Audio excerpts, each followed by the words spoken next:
kanze kuri record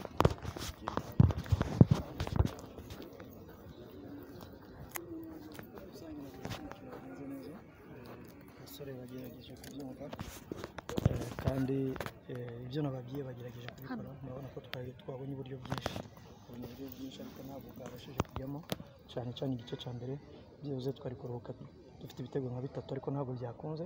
Mu mupira niko bigenda, ariko nagerageje kubakosora no mu gice cya kabiri mbabwira ko bagomba kugabanya igihunga kuko bari bafite igihunga n'inyota yo gutsinda.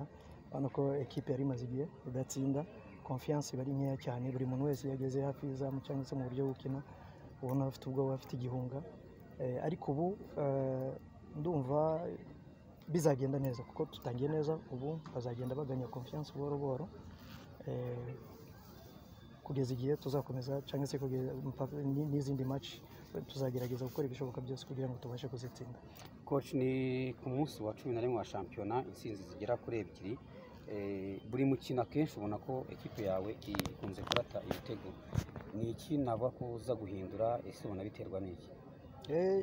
Ni uguhozaho. Icyambere ni uguhozaho, Chris barata. Icyambere kwanza nuko bagera hariya, iyo ni intambwe imwe. Icya kabiri nuko kuriya kurata noneho nicyo tugomba gukosora, tugerageza gukora ama exercice y'imbere y'izamu, abantu bagatuza imbere y'izamu, hanyuma tugashaka uburyo tuzadutsinda. Urabona ko occasion twazibonye ariko ntabwo zakunze. Muri football niko bimera, ushobora gukina ukabona occasion meme 6 ukaba ugatsinda muri occasion imwe, ariko tuzahozaho mu buryo gukosora mu buryo buri offensive cyane ko ngewe ku bwanjye cyangwa se uko mbabona kuko genda bazimbana nabo umunsi ku wundi, ni icyizere kiba ari gike bitewe n'ukuntu tumaze iminsi dutakaza amamatch. Ariko urabona ko ekipe turakina, turategura, tugakina, tukagera mu izamu tukarata, tugakina, tugatangira, tugakina, tukarata, gutyo. Ibyo ntacyo bintwaye, gusa uko umunsi ugenda cyangwa se uko ugenda ukina match ugenda wungukamo ibindi bintu cyangwa se ukungukamo ubundi bwenge bitewe na match ukuntu bakinnye. Gusa tugiye gukosora mu buryo buri offensive kugira ngo tuzajye tubasha gutsinda ibitego byinshi. Umutoza navuga ko ni Gorilla Football Club ntago iratsinda match zikurikiranya, mugiye gukurikiza ikipe ya Musanze imusanze journée ya 12. Ni iki mugiye gukora? Ese iyi trêve international yari irimo hari icyo yabafashije cyane cyane mu rwego rwo kuzamura mentalite y'abasore bawe? Unatubwire muri Gorilla niki cyabuze ko ntago byari bimenyerewe kumara 6 match nta ntsinzi muri Gorilla? Niki kitagenze neza mu ntangiriro za shampiyona? Ntacyo navuga ko ntacyo kitagenze neza, ntacyo. Ni ibihe muri football habaho ibihe, navuga ko atari ibihe byiza kuri twebwe, ariko turimo turabikosora nk'uko bivuze. Tugiye gukosora, tugiye kureba n'izindi match.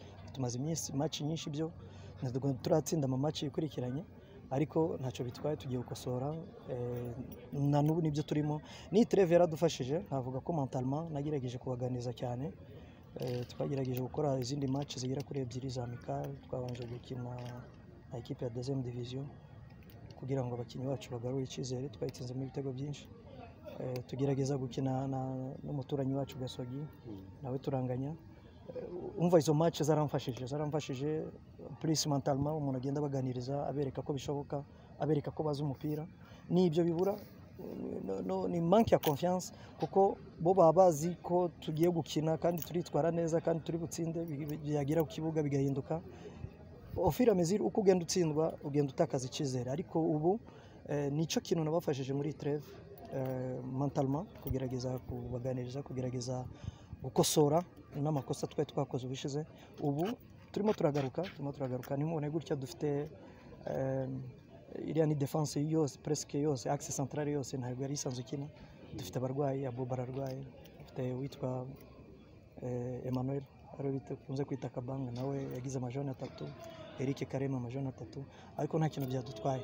Umva ko defense twafasha abandi batari basanzwe bakina, tubayicizera nabo turababwira mwebwe ntihagire ikibazo, namwe murashoboye, ko bayitwaye neza. Umva ko twavuyemo tudatsinzwe igitego kandi twagerageje natwe gutsinda.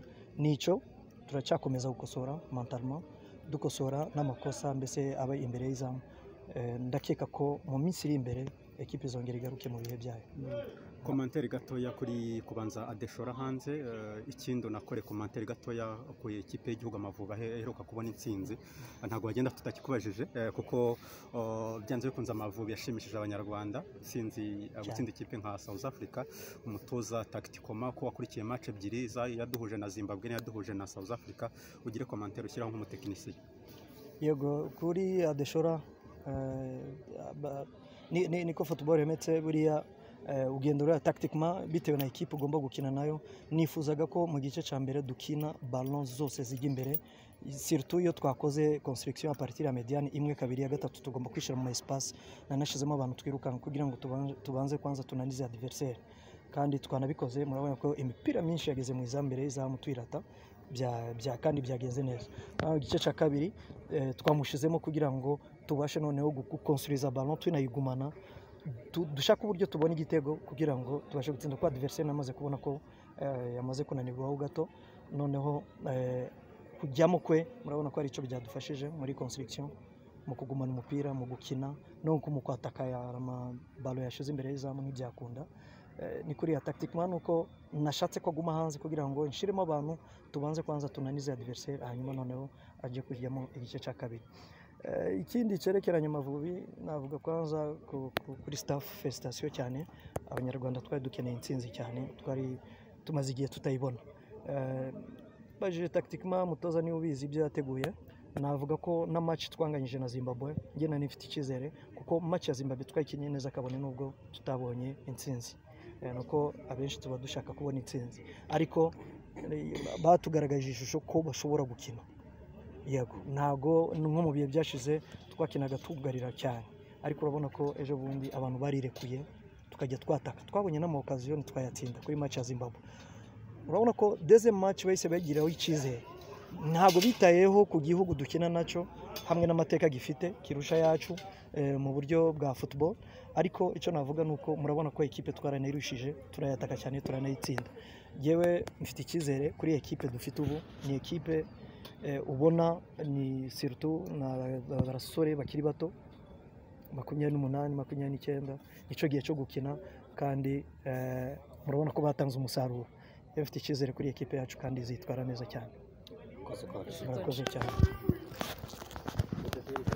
Uno gufatiraho